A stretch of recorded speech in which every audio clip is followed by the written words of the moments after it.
Hey guys, what's up? Zombie here, and welcome to a little tutorial on how to do arm wrestling. Now, some of you might not know, I used to be a pro arm wrestler. I used to go compete in tournaments. I've trained with national champions. I've gotten to arm wrestle world champions before, and of course I didn't beat them. They're freaking amazing at the sport. But either way, I wanted to just pass on some of the knowledge to you guys, let you know how you're doing, let you know how to do some of the stuff that will help you show up your friends and show them that you're the boss. So, I just want to show you some cool stuff. Because I've been doing it for years. When I'm 30 now, I started doing professional arm wrestling when I was probably about 17, maybe 17. That's about when I started doing more professional, started going to tournaments, training seriously, like 2 hours a couple times a week. Like 2 hours training straight on, a couple times a week I would do that, and until we couldn't move our arms anymore. And yeah, I just want to show you a few things. So let's get started. The first thing I will always tell you, if you're going to do any kind of arm wrestling, is safety. Any referee that's competent will tell you first, keep your arm within your shoulders.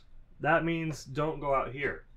Don't go out here past where your shoulders are, because your arm can break. This bone can break very easily. And you're safest if you're in here looking at your hand.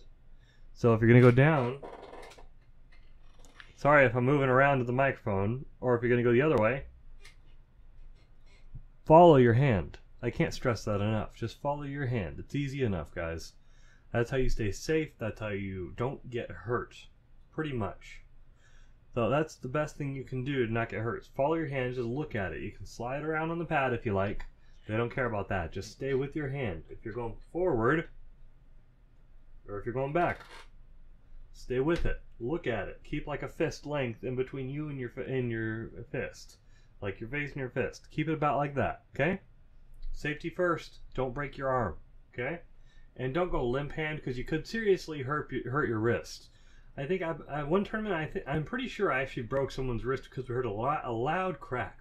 He thought he would be a smartass and just let his hand go limp and see if he can drag me down. So he let his hand go limp and he tried to drag me down, but no, I won that match. I grabbed his hand, I yanked him down, I won the match, but we heard a loud crack and he looked like he was in pain because he tried that. And it was deliberate. He tried that on purpose. He was trying to see if he could get away with, see if he could drag my arm that way somehow. I don't know what kind of crazy thought he had in his head. But no. Yeah, don't do that. Be safe. Safety first. Okay, so now I've spent 3 minutes telling you be safe. Don't hurt yourself. Let's actually get into more of the meat. Okay, one of the first things you will need to do is work your grip strength. I used to move bags of cement, dig holes a lot, and I also had heavy hand grippers. They were 100-pound. I had 150s, 200, 250s, and 300-pound grips. I would just take the 100 or the 150s, turn on a movie or a show, and I would just do that. Or if I was in class, I would go in the study hall. I'd just be doing the hand gripper underneath the table.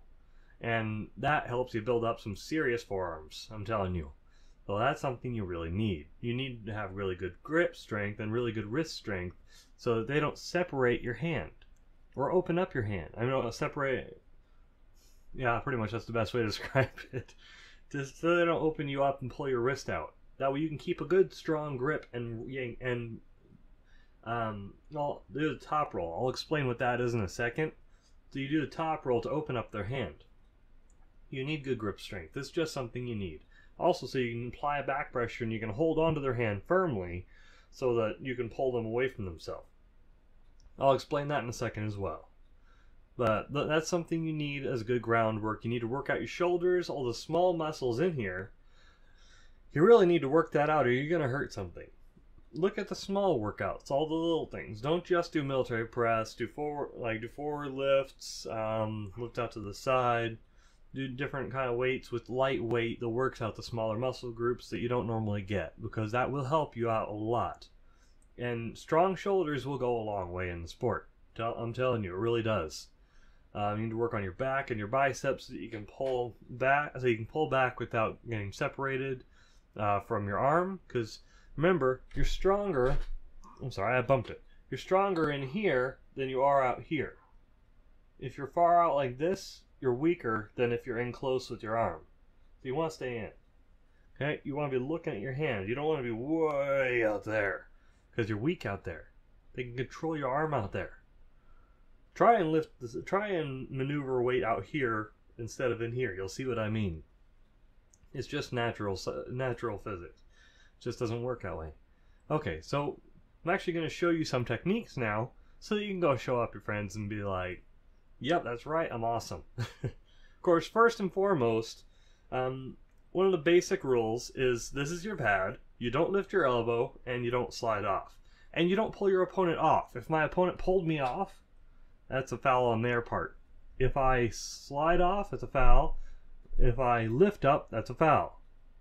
Don't do it. All you need to do to win, you can slide around if you want. They don't care. They encourage it, actually.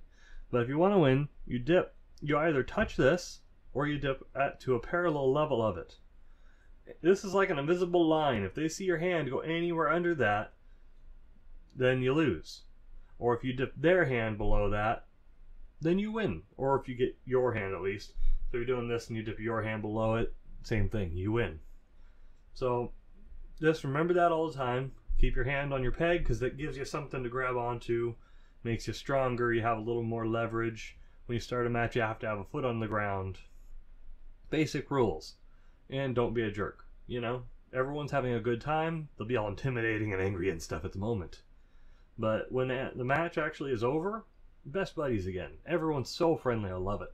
It's awesome. I've only seen one guy ever be a bad sport, and he was kicked out of the tournament, and everyone was like, goodbye.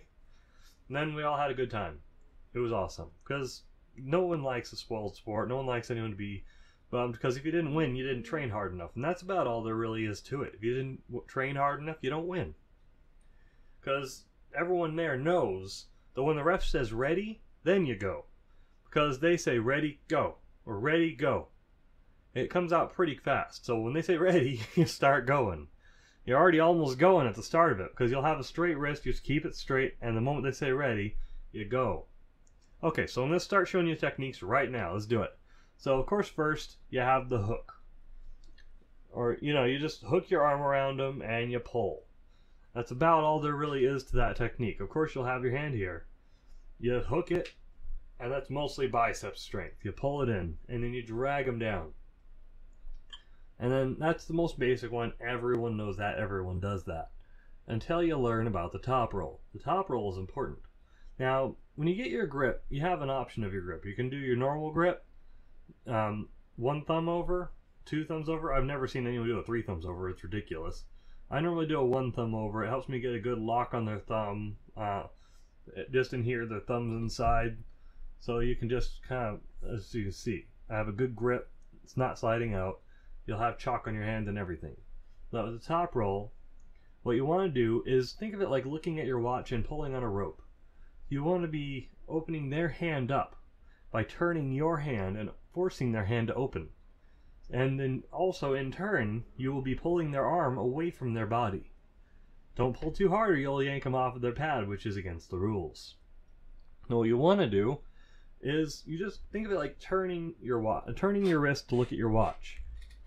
And then keep your eye on it, and you'll be opening them up. You'll be pulling yourself closer to your body where you are stronger. Then you drag them down. And always dip your body with your hand. Don't stand here and go, no, that's weak. Bring your body with it. Seriously. And they'll slam their body like a hit. They'll be going for it. Come on. You gotta be fast. But remember, always keep your hand within your shoulders. If your arm's going that way, follow it. Okay? Don't touch your hand to your body or your head, because that's against the rules. But just follow your hand, okay? Go wherever it goes. It's safe. Okay, so next up is the press. Technique number 3. This one's really good for the little guys. Anyone that's smaller than your bigger opponent, this is a really good way to beat them, because like a 180 pound or 200 pound body is stronger than a 10 pound arm. You don't want to pull with your arm. You want to lean over and get on top of it and push it down. Don't touch it to anything. Just lean over and push it down like this. You just pull it in a little bit, push. And that is the press. It's easy. If you do it fast enough, it's hard to get into that position. It's also really hard to switch any techniques. But if you can get into it, stay with it. If it's not working, stay with it. Because I have tried switching techniques mid-match. It was a 2-minute long match and it hurt, but you'll hurt yourself a lot more if you try and switch techniques in the middle of a match, I'm telling you. If you're starting with the technique, stay with that technique through the duration of the match. Because there's a slight gap where you switch what muscles are being active at the moment, and they might notice that and yank you right out. And it can hurt a lot. I know that from experience. So if you find something you're going to try, stick with it and carry on throughout the match. That's about it. As long as it's not dangerous, stay with it. So those are some basic techniques. Go move some stuff with your hands if you're trying to get stronger hand grips. Like move bags of cement. Everyone needs something like that done. Yard work really helped. I used to go mix cement all throughout high school. That's basically how I just afforded nice computers throughout high school and started doing builds. I just started doing lots of construction work. Everyone needs it. And that's something you can do. Just remember, have fun with it too. Okay, I just wanted to give you some basic tips and techniques that you can do. This is my portable tabletop arm wrestling table that I actually got on armwrestlingtables.com. I got it maybe like, I don't know, 10-15 years ago. I got it a long time ago. It was more than 10 years. But I got this a long time ago, and it's been a great little table. The site's probably still there. If I can find it, I'll include a link in the description for you so you can try and get that too, as well as the hand grips, the heavy hand grippers, as well as a couple other forearm workouts. So I'll include a link down below for you. Check it out. There was also an old VHS tape I used to watch called The Secrets of Arm Wrestling, or Secret Techniques. It was just a handy video. It showed the same things I just showed you, but from much more experienced world champions. I mean, I've trained with national champions, and I have gone against world champions, but I'm only at the state level. So, I mean, my actual experience is within state level tournaments. I've competed for that, and I've placed in that. You can't see it from here, but I have a bunch of trophies up there and stuff. I should probably put that in the back here somewhere, huh? But I just wanted to give you some advice, and I want to make sure you guys don't get hurt and that you have a good, fun time. To me, the best sport is arm wrestling. The next best one is boxing. I like one-on-one sports. This is just how I am. I don't like team sports that much. You'll never catch me watching baseball or football or anything like that. I like people beating each other up or direct one-on-one competition. It's fantastic to me. Anyways, guys, I'll see you guys later. Hope you learned something. If you did, comment down below. If you want to hear more, comment down below. Talk to me. Tell me what you want to hear about. Because my ears are open and I always read the comments and I will respond. Press that like button. Press that subscribe button. Tell other people about this if they're interested in it too. Because the more people that you have that know, the better off you are. Because then you can train with people. You have friends, even if they're in different weight classes. You can still train on technique and speed and timing. And that's something that is really good. You need more people, more than just yourself. I mean, there's some things you can do with more people, with other people, that you can't do in a gym. Oh, one more safety tip. One more thing. When you're training, warm up. Just by going back and forth, then move your whole body into it. And just add a little more pressure as you go on. Do it for like 2 or 3 minutes at least. Warm up. Okay, see you guys later. Have a good one. Keep being awesome.